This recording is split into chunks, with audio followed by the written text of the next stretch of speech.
अस्सलाम वालेकुम दोस्तों, मैं हूं माजिद मलिक और डिस्कवर द वर्ल्ड में आप सबको खुश आमदीद। नाज़रीन ग्रामी, आप सल्लल्लाहु अलैहि वसल्लम ने अपनी अहादीस के जरिए अपनी उम्मत को बेशुमार ऐसी निशानियां बताई हैं जिनको हम क़यामत की निशानियां कहते हैं। इनमें से एक निशानी इमाम महदी अलैहिस्सलाम का ज़हूर भी है, जो कि आप सल्लल्लाहु अलैहि वसल्लम की सही अहादीस से साबित है। और इन अहादीस के मुताबिक हजरत इमाम महदी मोहम्मद सल्लल्लाहु अलैहि वसल्लम की बेटी फातिमा ज़हरा और अली इब्न तालिब की नस्ल से होंगे। इनका नाम मोहम्मद होगा और कुनियत अबुल कासिम होगी।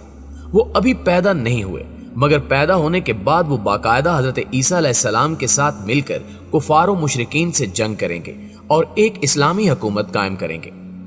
इनकी पैदाइश क़यामत के नज़दीक होगी और इनका ज़हूर मशरिक से होगा, जबकि बाज़ रिवायात के मुताबिक मक्का से होगा और इनके ज़हूर की निशानियां भी कसरत से बयान की गई हैं।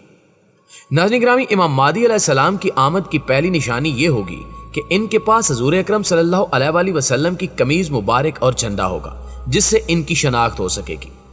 इमाम महदी अलैहिस्सलाम की दूसरी निशानी ये होगी कि आपके सर पर एक बादल साया फिगन होगा, जिसमें से एक मनादी की ये आवाज आ रही होगी कि ये अल्लाह के खलीफा महदी हैं, लिहाजा इनकी इत्तिबा करो। किताबुल फितन में इसी रिवायत को इस तरह बयान किया गया है कि तुम पर फलां की इत्तिबा लाजिम है और इसकी निशानदही के लिए एक हाथ जाहिर होगा जो उनकी तरफ इशारा करता होगा। आपके ज़हूर की तीसरी और चौथी निशानी के बारे में हजरत अली रजी अल्लाह ताला अन्हो से मरवी है कि इमाम महदी एक परिंदे की तरफ इशारा करेंगे तो वो आपके सामने आकर गिर पड़ेगा, और एक दरख्त से एक शाख तोड़कर जमीन में गाड़ देंगे तो वो उसी वक्त सरसब्ज होकर बरगो बार लाने लगेगी।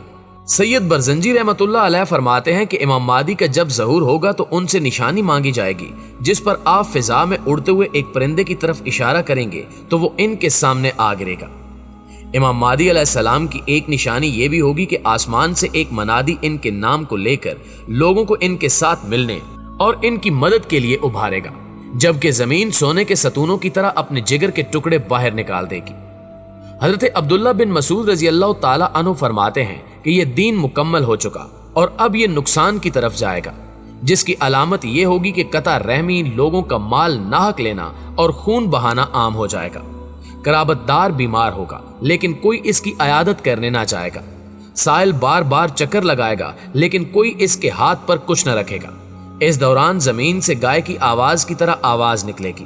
तमाम लोग इस सोच में पड़ जाएंगे कि इससे पहले भी ऐसा हुआ है।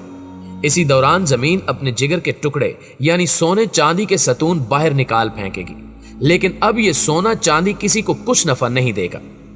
इमाम महदी अलैहिस्सलाम के जमाने में अक्सर यहूदी मुसलमान हो जाएंगे, जिसकी वजह यह होगी कि इमाम महदी को ताबूत सकीना मिल जाएगा, जिसके साथ यहूदियों को बहुत ज्यादा अकीदत है, इसलिए वो ताबूत सकीना को देखकर मुसलमान हो जाएंगे। इस हवाले से नवाब सदीक हसन खान लिखते हैं कि इमाम महदी ताबूत सकीना को अंताकिया के किसी गार या बुरे तुबरिया से निकालकर बैतुल मक़दस में रख देंगे, जिसको देखकर सिवाय चंद एक के बाकी सारे यहूदी मुसलमान हो जाएंगे।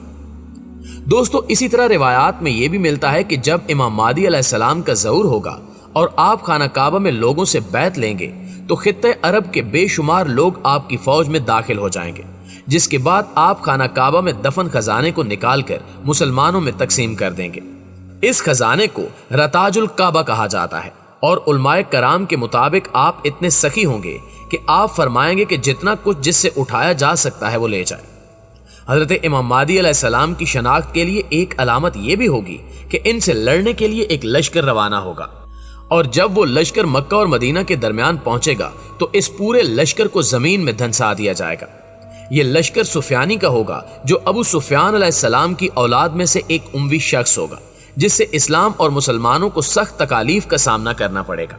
और इसके जमाने में मुसलमानों का बिलअमूम और उलमा फुजला का बिलखसूस कत्ले आम होगा, लेकिन ये फितना ज्यादा देर तक कायम नहीं रहेगा, क्योंकि हजरत इमाम महदी अलैहिस्सलाम का ज़हूर हो चुका होगा, जिसकी अलामत ये होगी कि सुफियानी बैतुल्लाह को मुनज़्ज़िम करने की नीयत से रवाना होगा, लेकिन जब ये अपने लश्कर समेत बैदा नामी जगह जो हरमैन के दरमियान है पहुंचेगा तो पूरा लश्कर जमीन में धंसा दिया जाएगा। इससे मुतल्लिक हजरत अबू हुरैरा रज़ी अल्लाह ताला अन्हु नकल करते हैं कि रसूल खुदा ने फरमाया कि अमक के अतराफ से सुफियानी नामी एक शख्स खरूज करेगा, जिसके आम पैरोकार कबीले कलब के लोग होंगे।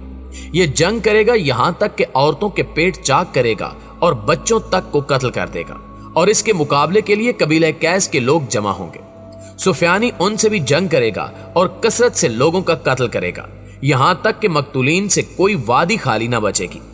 اس دوران میرے اہل بیت میں سے ایک شخص کا ظہور ہوگا جو حرم الہی مکہ مکرمہ میں ہوگا۔ سفیانی کو اس کی اطلاع پہنچے گی تو اپنا لشکر ان سے جنگ کے لیے بھیجے گا، یہاں تک کہ جب مقام بیدا میں پہنچے گا تو ان سب کو زمین میں دھنسا دیا جائے گا، سوائے ایک کے کوئی نہ بچے گا۔ اس سلسلے میں حضرت مولانا محمد ادریس کاندلوی تحریر فرماتے ہیں کہ اس لشکر کا زمین میں دھنسنا فتنہ سفیانی کی نشانی ہوگی، اور سفیانی کا خروج دراصل امام مہدی علیہ السلام کے ظہور کی علامت ہوگا۔ اور اس سلسلے میں بہت سی احادیث تواتر معنی کے ساتھ وارد ہوئی ہیں۔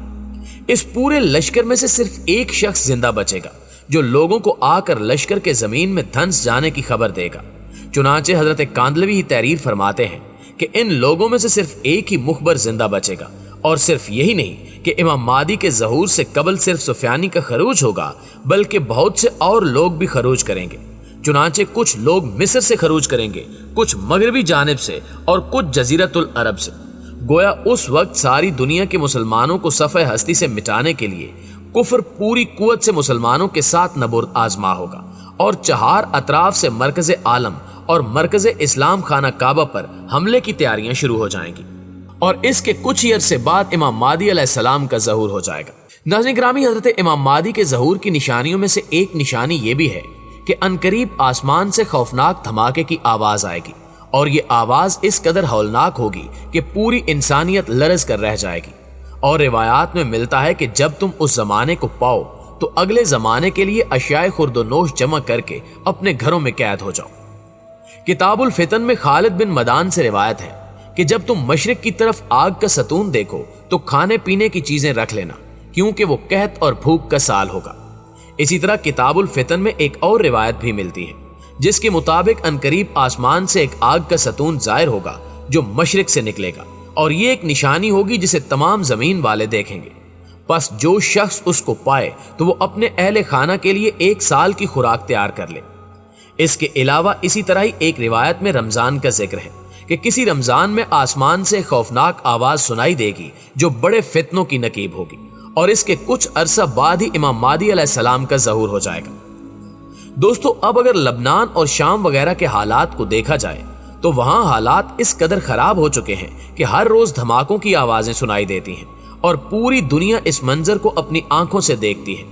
لہٰذا علماء کے مطابق ان حالات کو دیکھتے ہوئے یہ کہنا بالکل بھی غلط نہیں ہوگا کہ امام مہدی کے ظہور کا وقت ہوا چاہتا ہے۔